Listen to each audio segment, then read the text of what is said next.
Hello guys, magandang gabi. Ayan, nagluluto tayo ngayon ng ginisang patola na may isda, na may malunggay. Guys,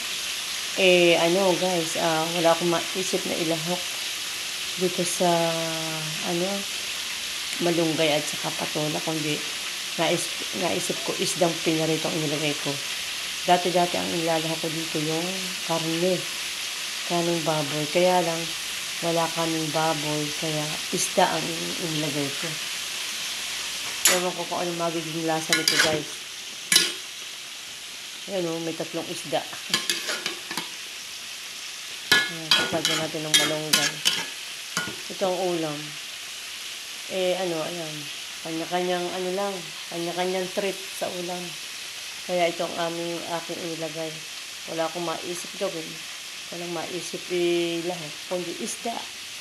Kaya nagisa na nga po pala ako ng bawang sibuyas. Hindi nilagay ko yung patola at yung isda at nilagay ko na din yung sweetang corn. Mamaya ilalagay natin ito malunggay. Ilalagay natin pala yung malunggay. Lagyan natin yung malunggay. Lagyan natin ng maraming malunggay.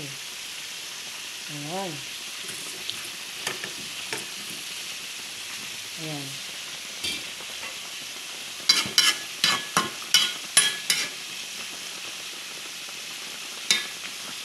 Ewan ko ba kung bakit ganito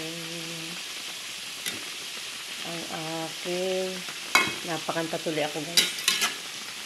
Okay naman siya para maiba-iba, diba? Alam mo naman ako guys, nag-i-eksperimento tayong lulutuin. May maulam lang. Diba? Ayan. Ano ba ang lasa kaya nito guys? Lasang ano ba to? Okay naman diba? Yummy kaya. At least naman isda. May malunggay na. May patola pa. Healthy food. Ayan guys. Ito na siya guys. Ayan. Hindi ko na pati nakita kung paano ito bibidyo. Ayan guys. Okay na. Diba? Ka-eksperimento ko ng ulam nakapagluto ako ng ganyan.